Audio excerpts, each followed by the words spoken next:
هي علماء سكورما سيد wanaagsan soobis haye wanaagsan oo wacan waxaad barnaamijkeena baynu guda galeynaa runtii caawa waa maalin suntan turjumaadu sidii la sheegay agaasimuhu inoo taabtay shukri inoo taabatay ma wax fudud runtii markaad aqoon afka soo guurinayso af kale soo guurinayso laba habab baa jira mid daarag toosa iyo mid aad nuxur ka qaadanayso labaduba waa mas'uuliyad qofka saaran cabdicasiis iyo cabdilaahi arrimahaas aynu ka sheekaysan doonaa runtii si iska furan haddii ilaahay ka dhigo waxaan ku weydiinaya cabdicasiisow aan kuugu horraysiiyo walaale horta maxaynu uga baahannahay inaynu wax turjunno balakaasaaba horta u yara baahan inaynu isla yar fahanno halkaagaaba iskaga hadlayna wadaagi kartaa oo madal furan ya anu dabiicigan jecelahay ma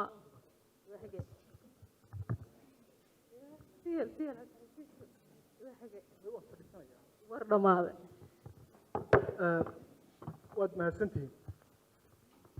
eebbaa mahadle mawlaha khalqiga magan ilaahbaa leh malaa'igta khayrkun sidiyo maxamed baa nuur leh naxariista nabadgelya korkiisa ahaato habeen wanaagsan caways wanaagsan dhammaantiin sida laydiin sheegay maanta xilligaynu ku beegnaba waxay tahay arbacad bil u dambaysa marka waxaa laga yaabaa intaa laynoo raacay oo raggii iyo hawshana la wadi lahaa qaar ka mid ay maqaadiri ku dhacday marka aad baad uga raali ahaanaysaan innagaa sahan tegin oo arbacad bil u dambaysa shir qabsanaynay marka taas niyadda geliya qodobka labaad aniga laygu qoray markii koowaad iminkana su-aasha koowaad ah waa maxaynu uga baahannahay asalkaba yani maxaynu uga baahannahay maxaynu ugu baahannahay waxa laga in laba macno kala duwan wadaan maxaynu ugu baahannahay marka waxay ka dhiganta waynu u baahannahay marka koowaad su-aasha koowaad waxay ahaan lahayd ma u baahannahay inaynu wax turjunno marka doodayadu waxa weeye haa waynu u baahannahay inaynu wax turjunno waayo kow af soomaaliga oo fartiisa la qoray 72 fartiisa rasmiga ah la isla qaatay la qoray yani xogta ku qoran aad bay u kooban tahay waxaan wada dareensannahay inkastoo aanay jirin tirakoob rasmi ah oo yani ilaa maalintii koowaad ilaa hadda imise buug baa soomaaliya ku soo baxay inkastoo tirakoobkaasi jirin oo dowlad iyo hay-ad kala toonna aanay isu xil saarin intaan ogahay laakiin waxaynu dareensannahay in weli aanay jirin tiro lagu faano oo fara badan oo soomaaliya ku qoran marka maadaama aynu halkaa taagannahay oo aynu taagannahay yani xagga qoraalka aynu nahay ummad yani ay gaadhsiisan heer la odhan karayo baktiga oo xalaala yani waxay qasab ku yihiin in wax kastoo la qoro candhana waa ku xibin haddii buug xataa maalayacniga la qoro inaynu ku faanno waayo waxaynu taagannahay heer aan tayada laga fekerin ee laga fekero tirada oo la yidhaahdo bal horta waxma qorna hadhowbay qumanaane marka maadaama aynu u baahannahay maxaynu ugu baahannahay yani sabab ma su-aasha waxaa laga yaabaa in la yidhaahdo armay ka muhiimsantahay maxaynaan ugu baahnayn asalkaba may dhici kartaa inaynaan u baahnayn waxaynu ka soo qaadanaynaa inaynaan u baahnayn laakiin aan u imaado su-aasha ah maxaynu ugu baahannahay waxaa laga yaabaa dhowr sababood in la helo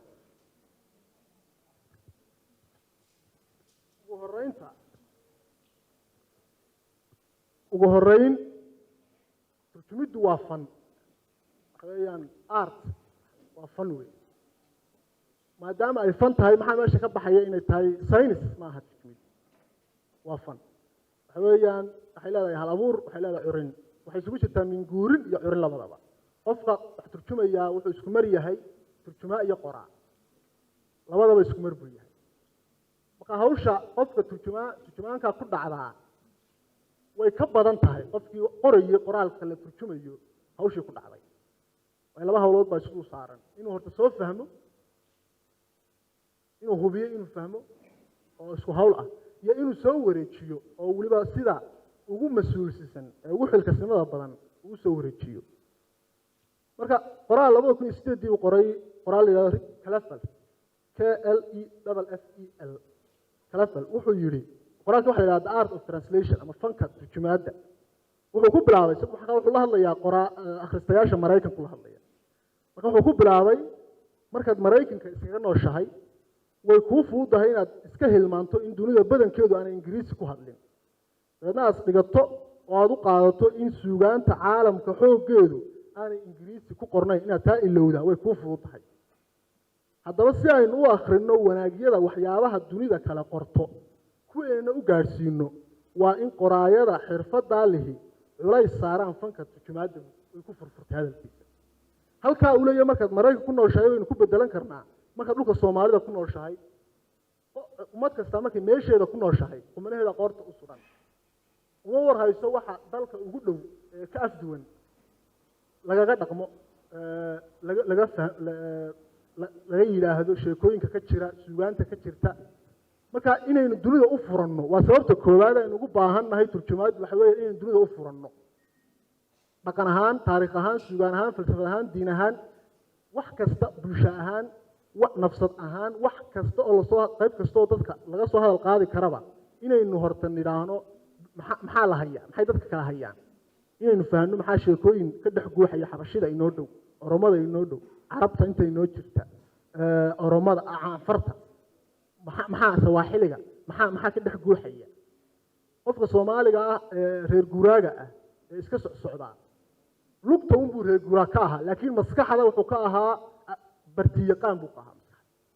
lugta unbuu reer guuraa ka ahayo wuxuu ku qasbaa inuu meeshaa neefkiisu uu baadkii biyaha ka helayo uu la guuro haddaanu beeraley ahayn oo deganin ama kalluumaysato ahayn oo aanu badda joogin ama aanu hawl kala qaban sida inuu tumaal yaho bir ka shaqeeyo oo degan yahay marka kuma darayo soomaalida reer magaalka ah ee saddexdaa kale ay ka mid yihiin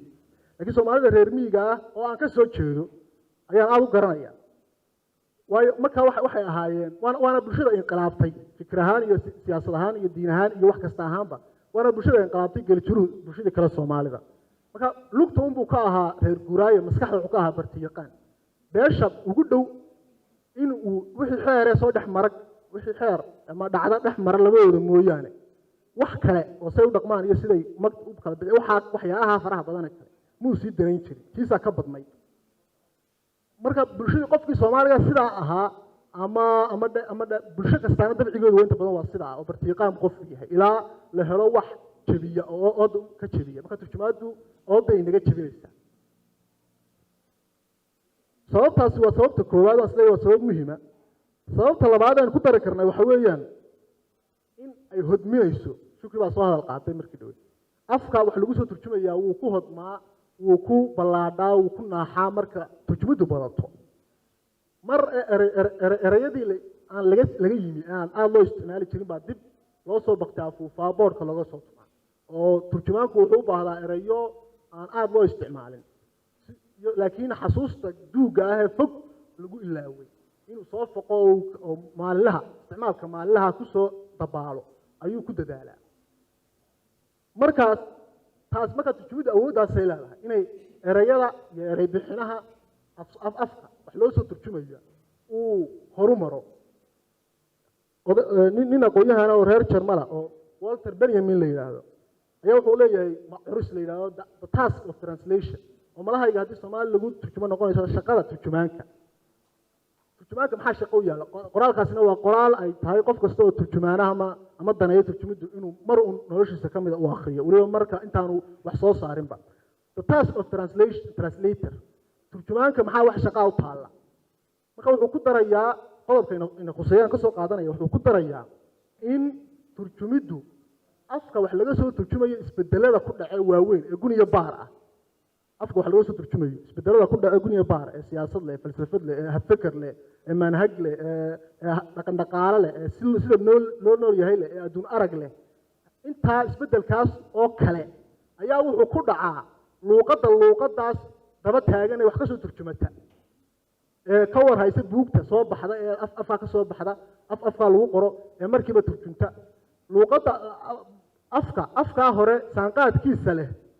wuxuu awood u leeyahay in uu sidoo kale soo qaato isbedeladaas markiiba darayga ah ee luuqadaa kale ku dhacay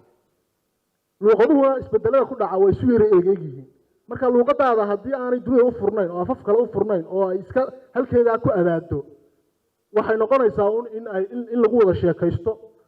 oo ay intaa beesha isku ogahay ay isku fahanto ama shaaha ku dalbato ama siyaasiyiinta ku xamato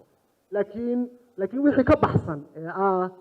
in luuqadu ay qaado ay xambaarto aqoon ay qaado wacyi ay qaado baraarug ay qaado waxa keenta af intaa qaaday oo saldhigtay marka aad taaka wada socotay wixii laga qoray aad isleedahay turjumo muhiimad saddexaad aan dhahay muhiimado kale oo lagu dari karo waxa weeyaan 2019 qoraal la yiraahdo Rafael Morel ayaa wuxuu qoray why do we need translation maxaynu ugu baahannahay turjumida maxaynu ugu baahannahay isla ciwaankan oo kale marka wuxuu tahay isagu wuxuu xooga saarayay marka dadka af Ingiriisiga ku hadla laakiin inaga saddex qodob baan isdiri way naga khuseeyaan qoraalkiisa waxaynu ugu baahannahay turjumida koow buu yiri oo inaga noo noqonayo sababta saddexaad nafsad ahaan dadku waxay jecel yihiin marka lagula hadlo ama wax loogu qoran afkooda hooyo markaasuu qofku door bidaa wuxuu door bidaa inuu wax ku fahmo oo uu jeclaysanayaa inuu wax ku fahmo ama wax loogu sheego afkiisa hooyo waayo ma aha keliya ta af keliya ma aha afkiisa hooyo ahaanshihiisa iyo jiraalkiisa qayb ka yahay afka hooyo markaad afkiisa hooyo wax ugu sheegto wuxuu u arkayaa inaad danaynaysid inaad xil iska saaraysid in qofkani wax fahmo dadna wuu soo joogsanaya marka luqad kale in qofku uu wax ku akhriyo uu ku akhri kara luqada qofku bartaa laakiin marleyba luqada uu arko inay tahay luqadiisa hooyo way uga duwan tahay luqadaha kale marka adoo ka faa'iideysanaya jaaniska awoodda ay leedahay afka hooyo in qofka ay soo jiidan og tahay ay qofka uu soo joogsanayo qofku ay xirihiisa tahay qofka xirihiisa afka hooyo waa xiraha qofka marka adoo xirahaas ka soo maraysaa si ay u fahmo qofku waxa uu jeeday qodobka labaad waxa turjumidu waa hab fikradaha iyo xogaha lagu fidiyo marka qofku markuu isleeyahay xog fidi yani muhiimadda kale turjumidu leedahay xog baad isleedahay fidi xog fikrad baad isleedahay faafi waxaad u baahan tahay marka inaad dadku ma wada fahmayaan afkan uu ku qoran yahay 7,100 iyo dheeraad af baa dunida maanta ka diiwaan gashan sida ethnolog website la yiraahdo uu sheegayo 7,100 ka 3,986 kamid yihiin waxay leeyihiin far qoran marka waxaan ka soo qaadaynaa 3,000 oo af ayaa leh far qoran keenada awood u leeyahay 3,000 oo af wax ku akhriyo hataa fili lagu matali karo in qof 3,000 oo af wax ku akhriyo uu helo filmaanta hataa kama dhacdo laakiin haddii la helo 3,000 oo turjumaan oo mid kasta hal af yaqaan oo af Soomaali ku soo wada turjumaan waxaad awood u yeelanaysaa inaad akhridid 3,986 sheeko ama dhacdo ama fikir ama falsafad ama diin ama dhaqan oo aadan sinaba ku gaadheen marka waa isu furanka guud waxa weeyaan taxane ay bilowday madbacadda Hersi xarunta hoos timaada oo la yiraahdo isweydaar yani beerta xayawaanku ay kamid dabeecadeedii labaad oo buugga hadraawi gabay qaar kamid ah Ingiriisi loo turjumay kamid ahaayeen isweydaar marka waa wax soo dhaweynaya micnaheedu waxa weeyaan waxa wada haasaawaya dhaqamada marka turjumada afafku ay turjumadu badato waxa wada haasaawaya dhaqamadii waxa wada sheekaysanaya adigoo afkaagii uu wax ku akhriyaya ayaad haddana afkaagii uu ma akhriyaysid marka kale waxaad akhriyaysaa siyaasi aad garanaysid oo halkan jooga waxaad marka af Soomaali qof wax ku qoray waxaad akhriyaysaa qof aad garanaysid waxaad akhriyaysaa dhacdo laga yaabo si inuu ku soo gaadho aad xidhiidh la leedahay laakiin markan waa isweydaar waxa dhacaysa waxa ku imanaya wax aan suuqa ahayn marka hore inay ku timaado marka u dhisa book yiraahdo Edith Grossman oo yiraahdo why translation matters maxay muhiim u tahay turjumaad oo 2010 ku soo saaray wuxuu ku oranayaa furfurashada maadaama dunidu ay u muuqato inay marba mar ka sii dambeeyo soo koobmayso oo isku sii tiirsanaanayso iskuna sii xirmayso dhanka kalena ummadihii iyo dadyowgii ay si daran isu madhaafsan yihiin marka laba qodob baa maanta dunida caanka ah dunidu wasalli bay ku wada fadhidaa baa lagu celceliyaa waa tuulo kooban haddana fikrad ahaan dunidu aad bay u kala tegaysaa oo cadaan iyo madow muslim iyo gaal yani fikraddaas waxaad doontaa laakiin waxaad moodaa in aad loo yaro kala fogaanayo marka labada aragtiyood bay midaynaysaa turjumid kala duwanaanshihiina way dhowraysaa ummaduhu ay lahaayeen oo hal mid hadii la wada noqo farximo weeyaan haddana dadku inay isu dhawaadaan oo hal ujeedo wada yeeshaanna way ka shaqaynaysaa gabagabada waxaan u baahnaa inaynu maskaxda ku hayno turjumaadu maadaama ay shaqooyinka inta yar kooban aan ka sheegay ay qabanayso macnaheedu ma aha inay kaa kafaalo qaadayso inaad af kala barato aan afkaaga ahayn laakiin markaad turjumaad qurux badan akhriyo taa beddelkeeda waxayba kugu dhiiri gelinaysaa ay kugu baraarujinaysaa in afkaa kale wax kaaga maqan yihiin dadna aad intan wax ka badan aad afkaa kale wax ka baran kartid waan ka baxay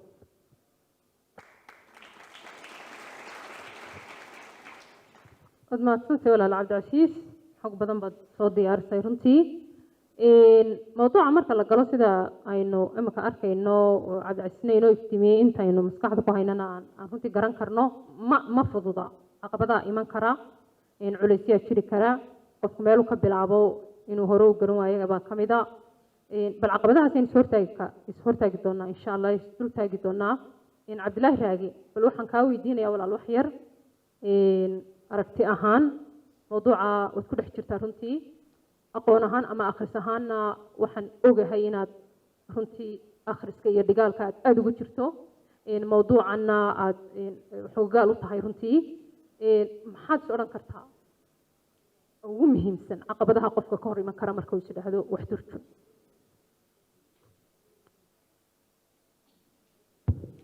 بسم الله الرحمن الرحيم aad baad mahadsantahay walaal khadra waxaan islaahay waa maalintii caalamiga turjumaada marka waxaa la iloobi wartay in turjumayaasha loo habaleeyo waa ciid soo maaha marka turjumayaasheeda maxaa ku dhahdaa xirfad wadaagtaan nahay hambalyo midda koowaad midda labaad karkabaan barnaamijka ku soo galay marka waxaan islaahay laba nin booskii nin buuxiyo aada u ballaadhan baa loo baahan yahay oo meel gufeeya marka raalli ahada dadkaa kusoo talagelin barnaamijka inaan ku jiro intaa marka laga tego mawduuca caqabadaha inta aanan u gudbin maxaan ku dhaha waxaan jeclaa inaan qodob ku daro mawduucii ka horreeyey ee ahaa maxaan uga baahannahay inta uu cabdicasiis sheegay iyo in ku dheeri ah oo aynan caawa ka dhammaanayn dhammaantood marka laysku daro aan waxaan isleeyahay waxaan xaaladdeennana lagu eego waxa ugu muhiimsan aan uga baahannahay turjumaaddu waxa weeye carrin challenge taxaddi baan uga baahannahay yani mandhowe soo foge waxa ugu muhiimsan ee aynu uga baahannahay turjumaaddu waa carrin weeye in laynagu carriyo dhaqan kale yani qofku marka uu akriyo waxaanu hore u aqoon barto waxaanu hore ugu aqoon arko waxaanu hore u aqoon carrin bay maskaxdiisa ku samaysaa iyo dhaqankiisa iyo noloshiisa marka ummadda laftarkeedana in la carriyo oo maxaan ku dhahdaa habnololeedkeeda iyo habfikirkeeda iyo maxaan ku dhahdaa sugaanteeda la carriyo oo noocyo kale ay aragto waxa ay keenaysaa labo inaan horta yar caga dhigano oo dadka uguma wacnin iyo in tartanka yani halkaad wax ka bilowda waa halka qofka aad isku qiyaasayso marka xataa afka soomaaliga ama afka wax loo soo turjumayo si uu u kobco inuu turjumaadda loo soo turjumayo ku kobco maaha xataa carrinta ay ku beerayso turjumaadda loo soo turjumay ayaa curuska cusub ee soomaaliga lagu curinayo ama afka wax loo soo turjumayo lagu curinayo kobcinaysa marka qodobka waxaan kaga tegi lahaa qadiyaddii hore dabcan maxaan ku dhahdaa mar haddii turjumaddu xirfadeeda tahay oo xirfadda quraan imika isku hubo marka maxaa caqabadeeda haysta haddii la odhaa caawo dhan baan caban lahaa oo wariga dhammaanaya maaha laakiin waxaan jecelahay inaan ka bilaabo meel aan inta badan turjumaadda marka laga hadlayo iyo qoraalka marka laga hadlayo iyo cilmi baarista marka laga hadlayaba qodobo laga guud oo laga boodo oo ka baxsan xaaladda inaan ku bilaabo qodobka koowaad waxa weeyaan dadku malaha ka xishoodaan waxa weeyaan waa suuqa iyo dhaqaalaynta turjumaddu waa xirfad sidoo aan mataqaana aan hore usoo aragnay ama waa art marka qofka maxaan ku dhahdaa fanaanka wax turjumaya ama xirfadlaha ee wax turjumaya waxay u tahay shaqo career bay u tahay marka laba mid weeye waa inuu suuqu qofka biilaa oo buug iibsamayo marka taa waxaa ka siman qoraaga iyo cilmi baaraha iyo turjumaaguba xaaladdeena ka simeyn waa inuu suuqu biilaa ama waa inuu cidi maal gelisaa hay-ado bulsho hay-ado dowladeed sadaqada xataa innaga meelaha laguma bixiyo intii hore naqaani ku baxda marka inuu mataqaana qodobkaasi oo xagga dambe malaha laga soo gelin lahaa aan soo horreysiyaa jeclaa qodob labaad oo muhiima ayaa jira oo markaan xaaladdeena ka hadlayno caqabadaha turjumadaha haysta mujtamacu bulshadu ummaddu si ay wax soo saar aqoon iyo dhaqan u yeelato degenaansho ayay u baahan tahay soomaali ahaan innaga degenaashuhu aad buu inoogu yaryahay qarni iyo badh laba qarni ugu dambeysay nolosheenna 30 sano ama 40 sano oo nolosheenna ka mid a oo hal nidaam oo is haysta oo aan guurguurin aynu ku noolayn ma jirto 40 sano oo is haysta oo xaalad deganaansho aan ku noolayn ma jirto tusaale yar haddaan soo qaadano farta waxaa la hirgeliyey ereyga hirgelinta aad baan hoosta uga xariiqayaa farta waxaa la hirgeliyey ilaana farta lamana curin lamana dhisin lamana bilaabin farta waxaa la hirgeliyey 72 73 daba dheer bayna heshay abaar baa dhacday 77 dagaal culus baan galnay ilaa 78 82 dagaal sukayaa qarxay 9kii dowladda dhacday dib baan haddana soo bilownay dowlad dhis intaas waa 30 sano gudahood dib haddaad u noqoto waxa ka horreeyey afgambi iyo kacaanis watay waxa ka horreeyey xornimo iyo nidaam cusub oo dhashay waxa ka horreeyey gobonimo doon waxa ka horreeyey dagaalka labaad adduunka aad inoo saameeyey oo xataa inagu dul dagaalamay waxa ka horreeyey in gumaysigiina soo galay 1980 marka laga soo bilaabo ilaa iyo markaan inteena badan halkan joogta aan dhalan doono stability-gu wuxuu ahaa yani lacagta ugu yara dalka laga helo sicir bar qeyr caadi ayaa haystay ka labadaasiba waxa ayna saamaxayn inuu horumar laga sameeyo aqoonta horumar laga sameeyo dhaqanka kuwa maxaa hoos imanaya horumaraha markaa qoraalka hoos imanaya turjumida hoos imanaysa waxa hoos imanaya cilmi baarista intaa markaan kaga gudbo xaaladda guud ka baxsan qoraalka iyo turjumaadda shaqada gudaheegana caqabadaha ka jira caqabadaha maxaa ka mid ah caqabad koowaad baa jirta oo deganaansho la'aanta farta oo maxaan ku dhahdaa inagu dhacday waxaa ka mid tahay caqabadaha hore u jiray ee qoraalka iyo turjumaddaba haystay iminka far baynu wax ku qornaa shiro jaamac uu curiyey oo wax laga bedelay hortood fare kale wax lagu qori jiray oo tartamayey hortood dhowr qarni farowdaad baa wax lagu qorayey marka isbedelada ku yimid fartu waxay isbedel ku keenayaan ururka ku dhacaya dhaxalka waxbaa la turjumayaa ama waxbaa la qorayaa fartii haddii laga guuro waxaas waa ka kac macal xasuustaas waa ka kac imika waxa nool oo yani caqli iyo caafimaadba qaba dadkii wax soo saarkooga farowdaad ku qorayay oo maxaan ku dhahdaa imika tusaalehaan waxaan xasuustaa suldaan maxaan ku dhahdaa la idhaahdo suldaan saleebaan la idhaa wuxuu gacanta ku hayaa gabayadiisii ugu horreeyey ee uu qoray isagoo iminkana talinayo nool oo farowdaad ku qoran jiil ilaa hadda nool ayaa 2 farood ku noolaaday marka farta maxaan ku dhahdaa gurguurkeeda ciladaas ka jirta cilad kale waxaa jirta dadku inta badan soo hadal qaadaan copyright-ka xuquuqda maxaan ku dhahdaa soo helidda xuquuqda shaqada la turjumayo laakiin isma lihi inaga taasi uma soo qaadina caqabad tahay waxaan soo qaadina caqabadeeda meesha ka saaro isma lihi inaga taasi hawl bay nagu haysaa kow heshiis hore horta maynaa gelin oo ah hala isku ilaaliyo wixii la qoro marka inama qabatay inaga marka hawl weyn oo yani inaad akhlaaqiyan aad ugu ilaaliso mooyaane wax qaanuun ahaan inagana qabto maaha copyright dood weyn waxaa ka jirta falsafiyo copyright ka jirtaan waxay dhigaysaa dunida saddexaad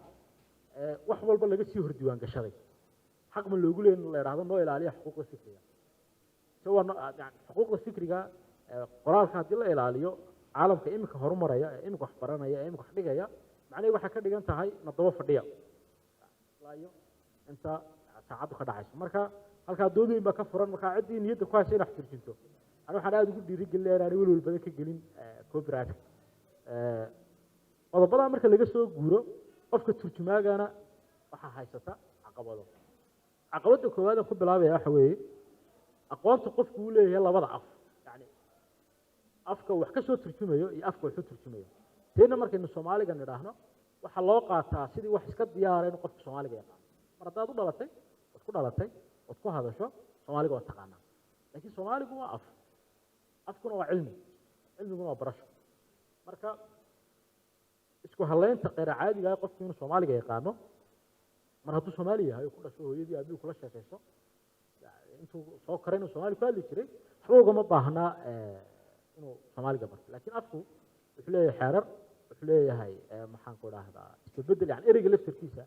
ayaa qaab dhaca oo intaas oo jeer jooga marka aan soo koobe aqoonta qofku u leeyahay afku wax ka soo turjumayo iyo afku wax soo turjumayo inuu fahmi karo halka ay ku biyo dhacayo hadalka qoran ee uu turjumi doono una curin karo halka uu ku biyo dhacayo meel la mid ah afku wax soo turjumayo labo qodob kale turjumaada ka jira waxa weeye horena aan soo yara si aan uga soo hadalnay laakiin halka ka duwan oo ka sii halis badan waxaa inaga lunsan isku duldhiska qof waloo inaga mid ah oo turjumadda bilaabaa wuxuu ka bilaabaa ground zero yani turjumaagii ugu horreeya soomaaliyeed wey qof waloo inaga mid ah oo wax turjuma waxaan u leeyahay waa turjumaagii ugu horreeya soomaaliyeed qof kasta wax turjumaa wuxuu isku qaataa inuu yahay turjumaagii ugu horreeya soomaaliyeed shaqooyinkii hore la turjumay ka horreeyey war badan kama hayo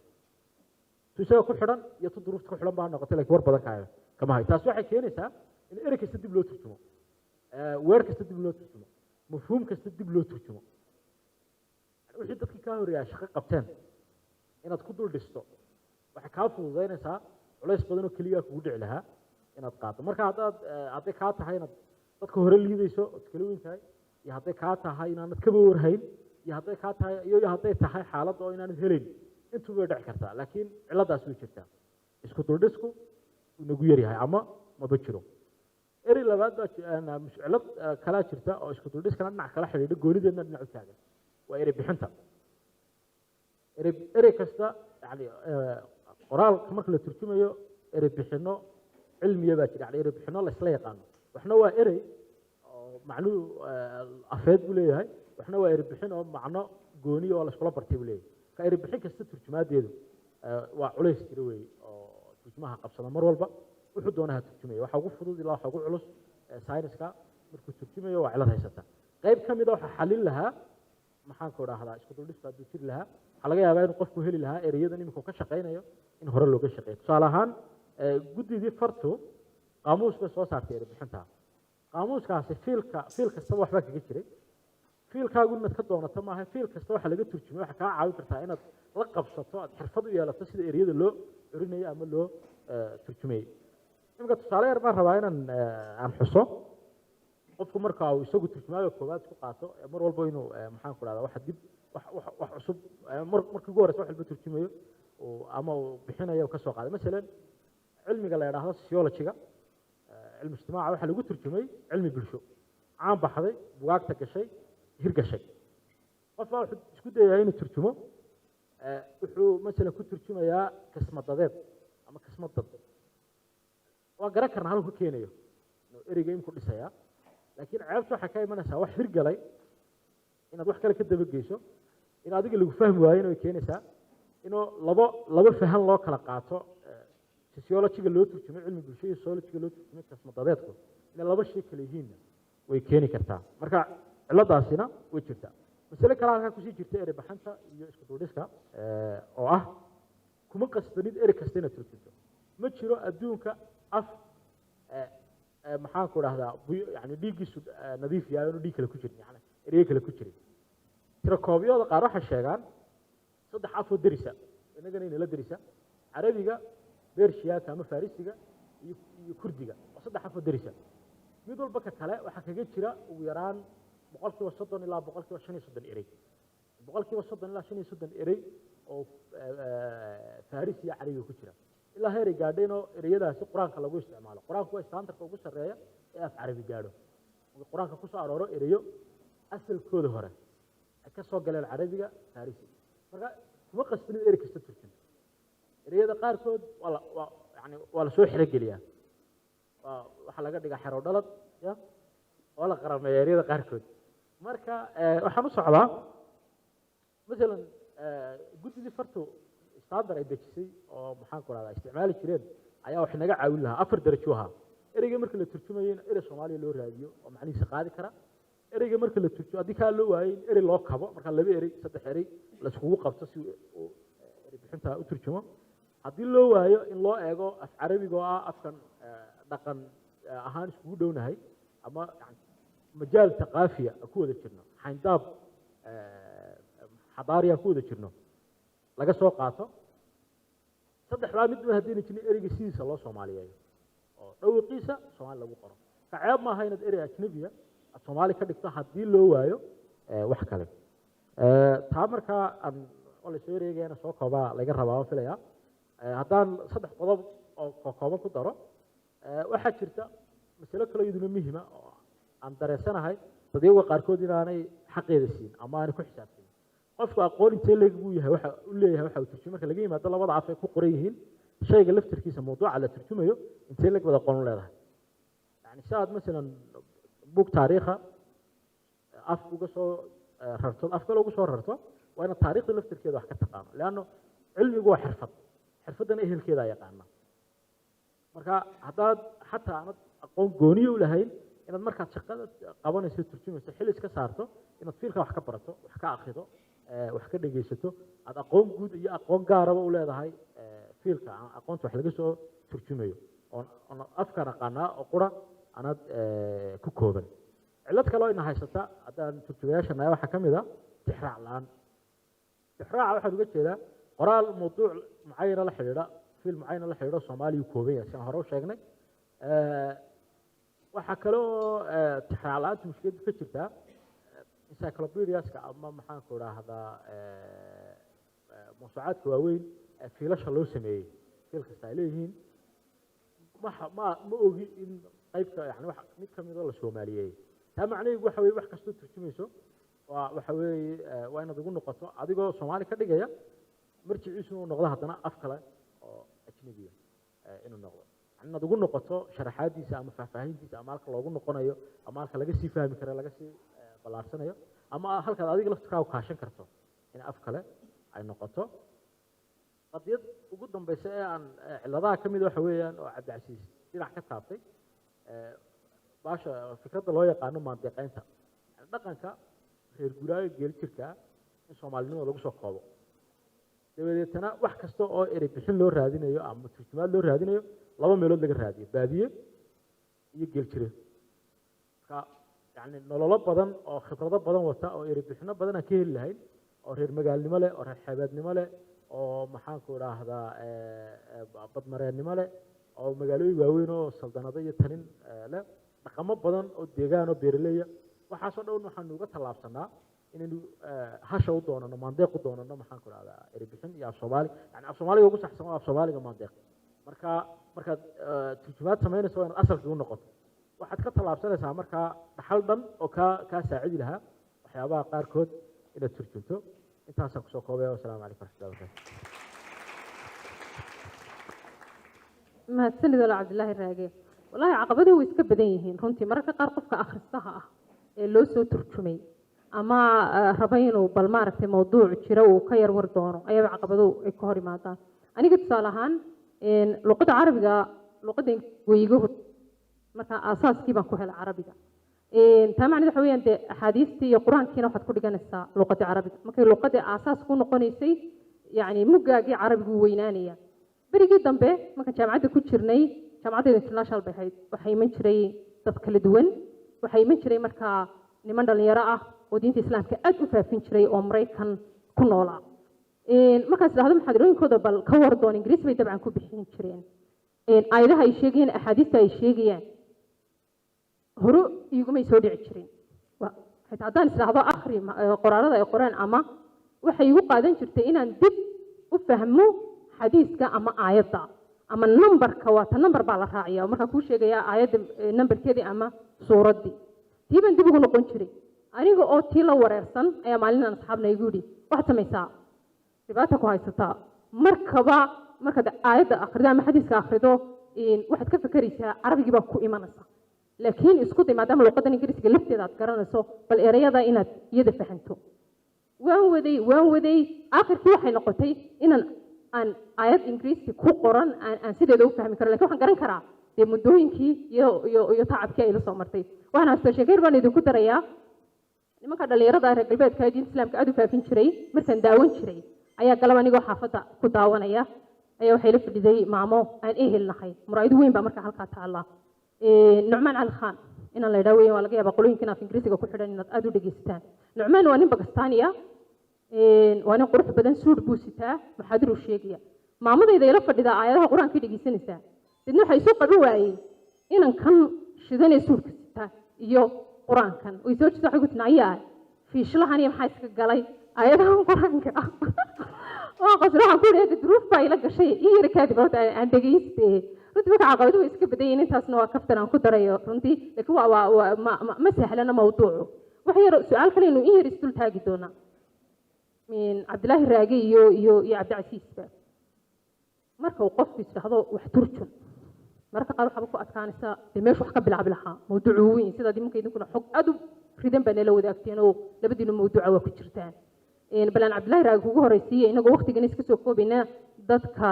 qiimaha badan ee martida aan ka qayb gelin doono halkee ayay tahay baad isleedahay inuu wax ka bilaabo qofka wax turjumaya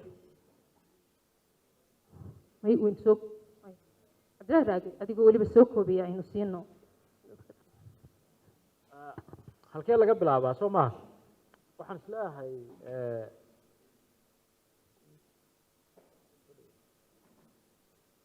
mutamartida liidata markasta mikrofoonka qabsada waxaa leeyahay isku dhawe halkee laga bilaabo oo su-aal muhiima markaa waxaa ka horeysa halkee laga bilaabo cidda bilaabaysa waayo taasa wax badan inoo xadidaysa marka waxaan kasoo qaadaynaa xaaladeenna yani taasaa yeedhinaysa wax badan an markaa waxaan isleeyahay halkee laga bilaabaa waxaa uga horeysa baahida bulshada yani ummadda wax loo turjumay baahideeda qadiyadaha la xidhiidha xaaladeeda maanta inkastoo taaliftirkeedu qeexad u baahan tahay in dood dhibeed laga galo heer ummadeeda laga galo maxaynu u baahan nahay dhinacyadan u baahan inaan naaxino dhinacyadan aqoonta uga baahan nahay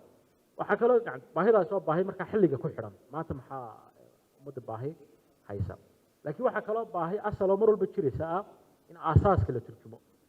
cilmi kasta seesdhigiisa in la turjumo waxaa kaloo iyaduna la mid a seesdhiga maraajicda in la turjumo meela loo noqdo wax laga soo xigto oon iyagu dadweynaha u qornayn ee dadka fiilka ku takhasusay u qoran ama qofka wax ka baadhaya ama wax ka baranaya u qoran in iyagana la turjumo markaa seesdhiga iyo maraajicda oo iyagu aan waktiga ku xidhnayn dabcan imka dhaqan waxaa jira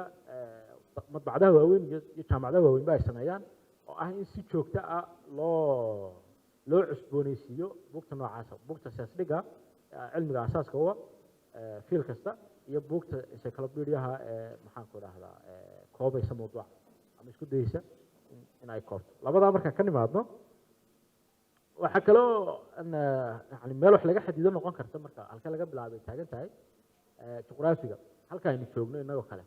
marka ku deriskaaga kaga bilow yani dhaqamada deriskaaga inaad barato oo dalal iyo ummado iyo qoomiyadaba ah waxaa ka mid a waa meelaha koobaad ay tahay in laga bilaabo turjumaadda marka inaga waxay nooga sii horeysa inaan horta afaf ku wada barano oo inagu yar tahay mogtahay etoobiya waxaa ka dhacaya ingiriis iyo carabi baan ku akrinaa marka la turjumo yani mise filter bay martay qof marka horeba reer etoobiya ama etoobiya daneynayay oo ingiriis wax ku qora oo saxaafada ajnabiga ka helay space ma dhowo moogta marka wax halkan wajaa la saameynaya inaad yani ani maalinta igu la yaabka badnayd waxaan akhriyay report laga qoray dhacdooyinka siyaasadeed ee faldambiyeedkooti ama dhiigga ku daatay ama wax noocaas etoobiya ka dhacay in waxaa ku jira halkan wajaale daanta kale dhacda ka dhacday meel halkan jijigo hoosteeda oo lafa ciise la idhaha dhacda ka dhacday meel ka soo sokaysa oo awbarran yari jirto sheedeer la idhaha dhacda ka dhacday meelahan yani telefoonka telesonku ka dhacaa oo la isla hadlaa laakiin warkama hayno mogta hadiis bay tegtay hadiis buu qof meesha joogaa ka qoray saxaafada ajnabiga lagu qoray marka ayaana sheekada dheereen waxaa juqraafiga inaan ka bilowno oo dhaqamada inoo xiga iyo afafkooda aan ku bilowno ana waxaan isleeyahay fikradayda meelahaasaa laga xadidi karaa halkee laga bilaabaa ummad ahaan laakiin qofka saa markii hore soo sheegnay qofku waa inuu ka bilaabo wuxuu isagu yaqaano yani cilmiga aad barato inaad wax ka turjumo imika misla caafimaad buu qofku bartaa cid caafimaadka uga dhow ma jirto caafimaadku waa science qof af ingiriiska yaqaana ama afka jalmarka ama afka faransiiska yaqaana oo aan caafimaadka aqoonin ma turjumeen ka soomaaligaaga adkee si aad buug marjac oo caafimaadka ahaan buug loogu talagalay neeraska inay turjumto waxa weye marka qofku fiilkiisa sida fiican u yaqaano oo wax ka geysan karo baahidiisana og yahay inuu ka bilaabo ayaan islahayaa ugu muhiimsan aada baad mahadsan tahay marteebuu qofku wax ka bilaabayaa wuxuu ka bilaabayaa marka intaa laga yimaado akris waxaan ka wadaa qofku ma turjumi karo wax aanu fahmin mana fahmi karo wax aanu akriyo waayo haddii cilmi dhigood aad wixii ku maqashay oo istiraadasana waad way ku wixii yara waad wixii kuu baxeenoo waxbaa kuu duuban haddaad istiraado adigoon meelba taagneyn dadka waad u goynaysaa waxaadna samaynaysaa Vladimir Nabokov oday faransi oday ruush ahaa wuxuu yidhi turjumaanku wuxuu galaa 3 dambiyo waaweyn saddex jaraa'im buu galaa the sins of translators buu yidhahdaa dembiyada dunuubta aan laga toobad ilaa uu si caadiya u toobad keeno aan laga aqbali karin ee uu galo turjumaanku waxaa ka mid a kow in uu aqoon darro isagoo isku og uu isku maqiiqo taa weliba waa loo garaabi karaa aqoon darrada waa qiil baa loo raadin karaa talabaad si kas ah inuu isagoo isleh waa hawl fududayn uu ereyada qaar meesha ka saaro odhaahyada qaar meesha ka saaro uu is yidhaahdo haddaa inta fahmi weydey soomaalidan ka aqaana fahmi mayse ka saar intan yar ka saar adiga dhanaaye turjumaanka haddaad fahmi weyday soomaalidu fahmi mayse ka saar uu is yidhaahdo saa u fekero waa dembi labaad oo ka hore ka weyn dembiga saddexaad waxa weeyaan in uu hadalka duwo micnaha duwo isagoo u jeeda inuu ummad inuu bulsho gaara ama cid bulshadaa ka sii mid ah ugu gulwadeeyo oo ugu madax buuxiyo isagoo u jeeda inuu ereyga duwo isagoo wax u xil qarinaya qoraagii isleh u xil qari waayo buuga lacag baa ku jirta fiican markaa u xil qari isagoo isleh uu duwo ama isagoo isleh wallaahi qoladan madaxda ama qoladan halkan jooga ama qoladan kale hogaamiyaasha bulshada noocyada kala duwana ayay dhibaysaa haddaad sidaa cad u turjuntide bedel ama isagoo isle bulshadaaday kugu kicinaysaa haddaad waxan turjunto adeer haddaad ka baqaysid in bulshada ama cid gaari kugu kacdo dee iskaba daa oo aduu waxaad qortaa waxyaalo yar yaroo ka sheekaynaya dhaldhalaalka iyo iskriimka iyo waxyaalaha qor maxaa kugu kalifay inaad dembi ka geshid xog cid kale ku tacabtay maxaa dembiga intaa maxaad ugu bareeraysaa marka qofku inuu soo akriyo dembiyadaas uu ka badbaadaya hadduu yahay qof xilkas ah waxaan xiginayaa turjumaadda marka la joogo fan ahaan buuggaan isleeyahay waa ka ugu muhiimsan oo la the art of translation ama fanka turjumidda marka ingiriisa loo turjumay baa sidaa loo waxaa qoray qoraa iyo aragtiyaan reer Czechoslovakia ahaa dalkii iminka Czech iyo u kala baxay iyo Czechoslovakia waxaa la yidhahdaa Yevgeny Levy 1963 buu qoraa LEVY magaciisa labaad haddaad baaraysaan waxaa la the art of translation wuxuu yidhi qofka turjumaanka ahi way saddex marxaladood horta turjumaanka wanaagsani waa akhrista wanaagsan buuggiisa wuxuu ku dhex odhanaya turjumaanka wanaagsani waa akhrista wanaagsan saddex heer buuna maraa qodobka koowaad oo ah inuu waxan ay u dhaadhacaan maha keliya inuu fahmo hadduu dhowdhowdu uma dhacsano sumada ma gartid turjumaanku haddaanu dhowdhowdu u dhacsanayn qofkan muxuu ka hadlayaa haddaanay u dhacsanayn apprehension buu marka waxa weeyaan waa qof inay waxan u dhaadhacdo ta labaad waxa weeyaan inuu wixii furfuro oo fasiro interpretation inuu wixii furfuro ta saddexaad waxa weeyaan stylization inuu dib u habeeyo markii hore style baa lagu qoray hab baa lagu qoray markii la qorayay waa tan nidhi waa fanka turjumaaddu waxa weeyaan waa isku mar waxay tahay minguurin iyo xurin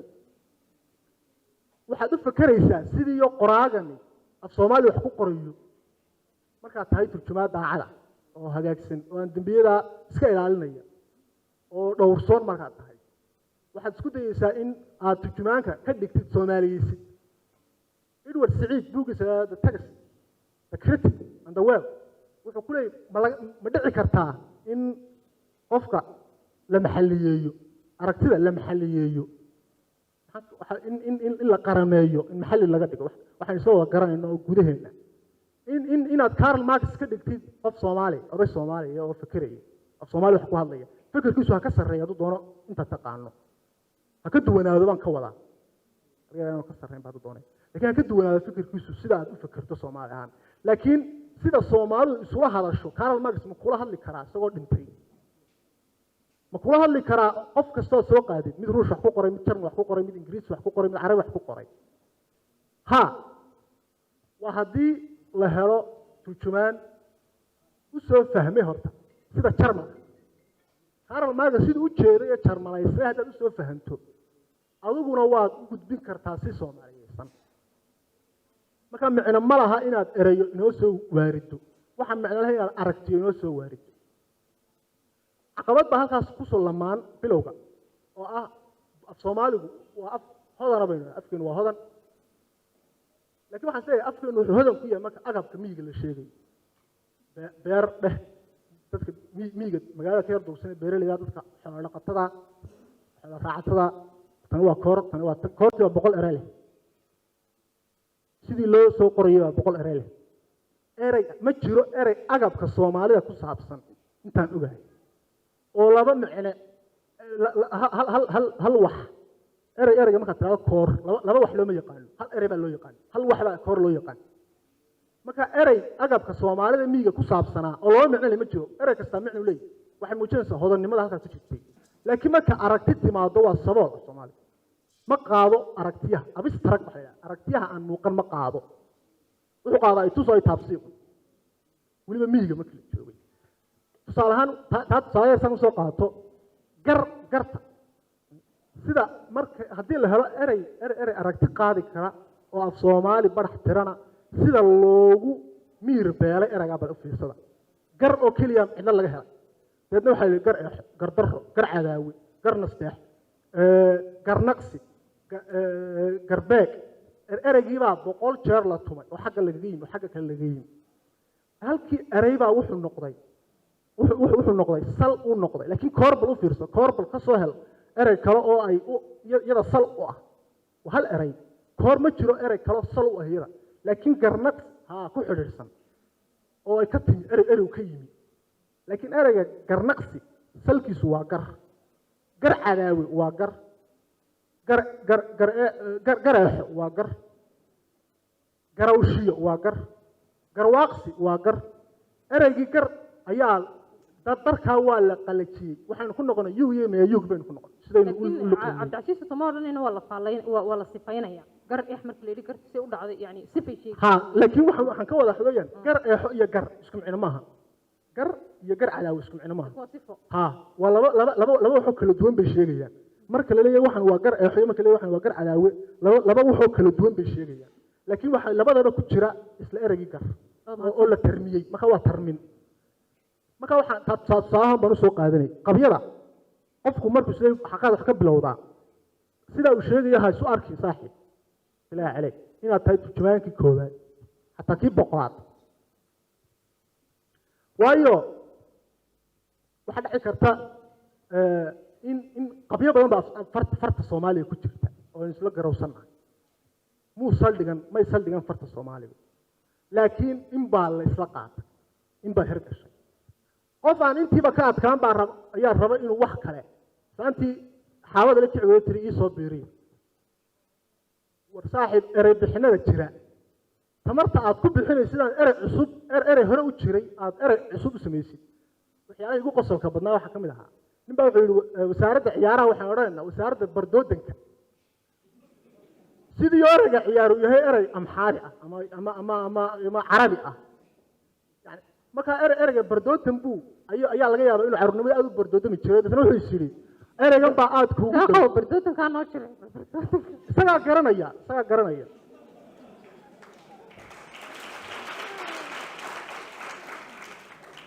marka caqabadu wata marka ay wasaaradda ciyaaraha qofna oran maayo noo jilci uu garanaya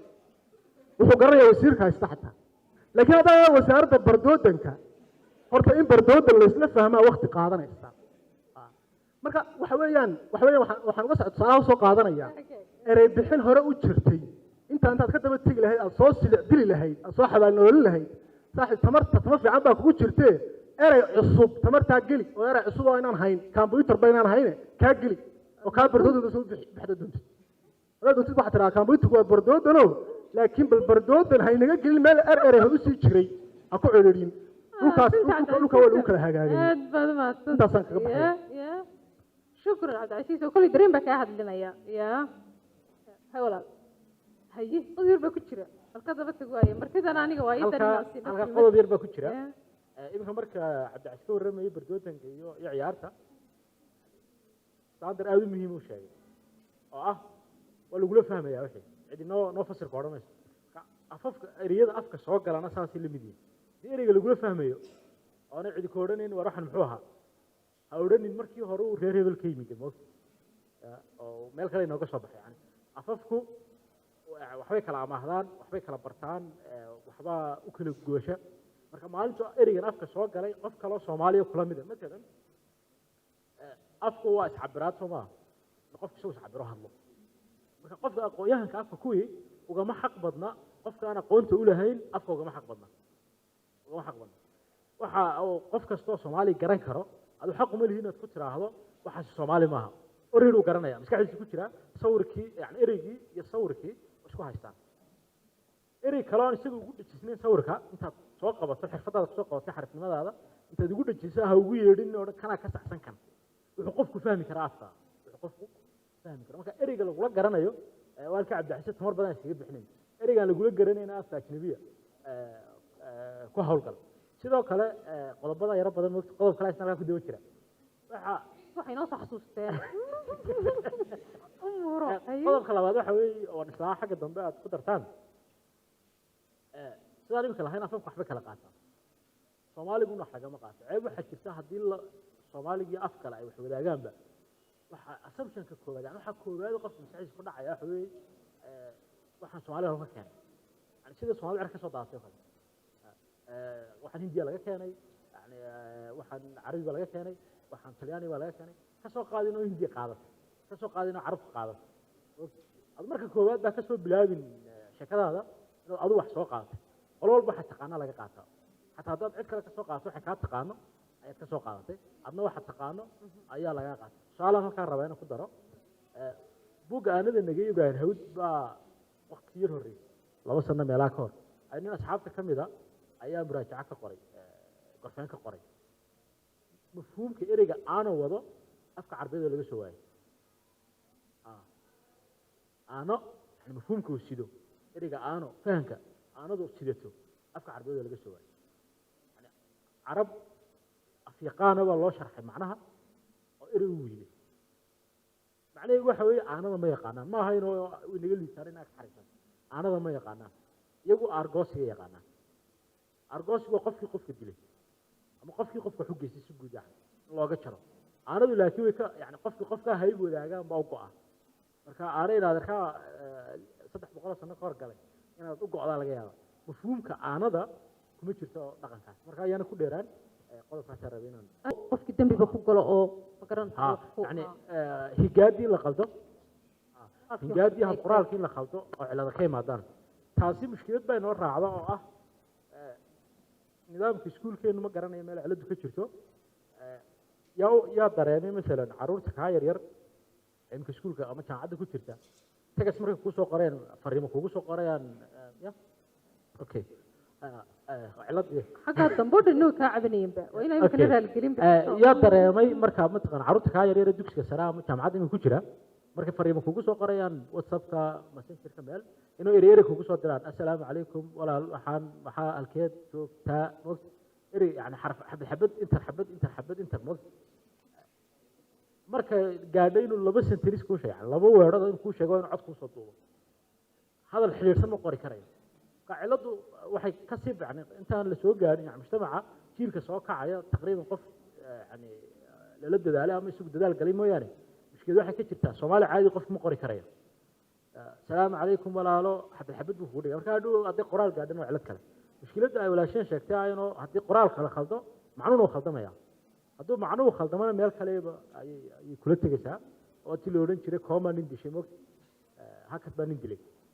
masalada ugu dambaysa yani aniga ra'yiga furay waxa weyn arikeeda si loo helo wax midaysan ama hadal turjumaad ama qoraal isku dheeli tiran kala hadaan u dhigno waa in la ismaxkamadeeyo yani qofku markuu shaqo qabto waa in loo saacabutumin hala dhiirigeliyo shaqada wax badan baad qabatay dadaalkaaga orognahay laakiin shaqada ciladaha ka jira qofku waa in loo qarin waa la isku dayaa haddii kale moogta marka shaqo kasta waa in la maxkamadeeyo العيشة ما تقصد صحرنا برنامجكم إن شاء الله waayahay laba qodob oo ay sheegeen Ibrahim Ayman iyo ninkaas oo magaciisa aan maqal Xasan waayay waxay ahayd Ayman wuxuu sheegay Ibrahim wuxuu sheegay qabyad barnaamijka muuqato wax kastoo dad u dhaqaaqaan badanka waa qabyo markaan si guud sida siyaasiyiinta u darto laakiin markaan sida ugu yimaado waxa weeyaan طبعا qodobada aad sheegtay turjumaadu intay u kala baxdo iyo waxyaalahaas oo kale waxay u eg tahay wax ama ah adigu tafaasiil dheeraad ah oo aanan islahayn yani caawa ka gaadhsiiya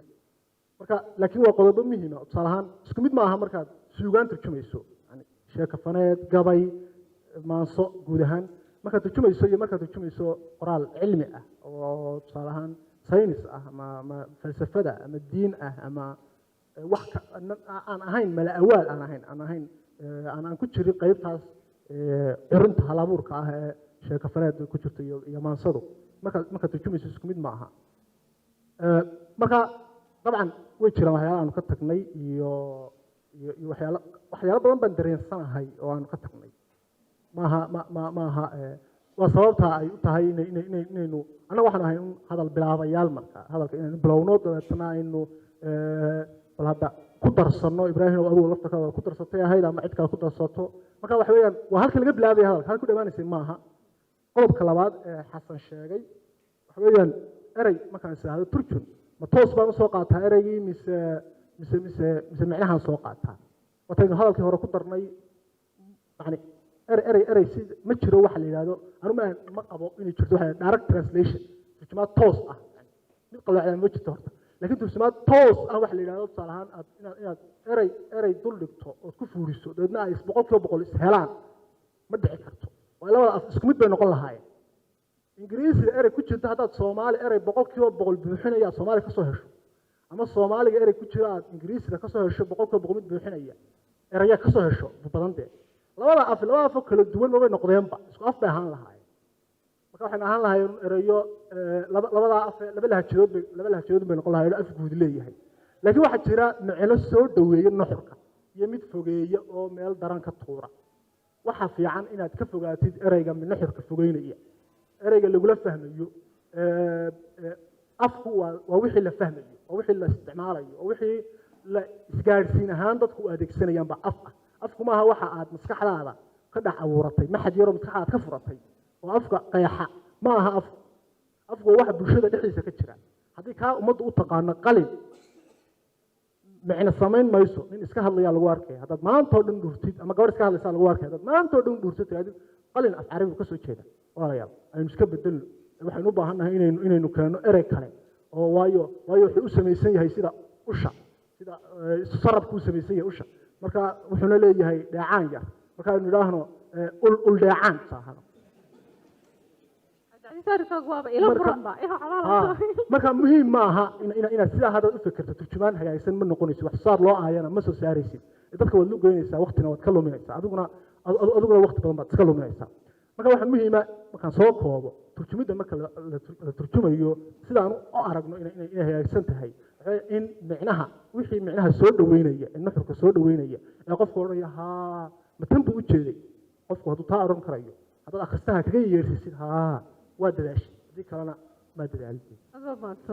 aad cabdillahi raadaan siinayna marka ugu dambaysaa waana idin hambaleynayaa runtii waa shay qurux badan inaad sidaad usoo diyaarteen iyo siday martidu inoo dhegaysanaysay dhadhan baa ku jira caawa waan raadin doonaa halkuu kaga jiro laakiin wayla xamiisantii malaha waan idin hambalyeynaya walaalaydinkana jazaakumullah isdhegaysigii xasiloonida waa waxaa keenaya in aynu si fiican u kala wada faa'iidaysano dhallinyaradana runtii qalbigoodii ka hadlayeen waanay soo dadaaleen intii ay karayeen cabdillaahi raagana mar dhaweyd un baaban u sheegnay runtii kaman u hadlin leanna wuxuu arkayay waajib saaran inay tahay inuu xogta uu hayo uu dadka la wadaago haye nin xirfadiisa ka hadal yidhi aad u dhunto ceeb mogta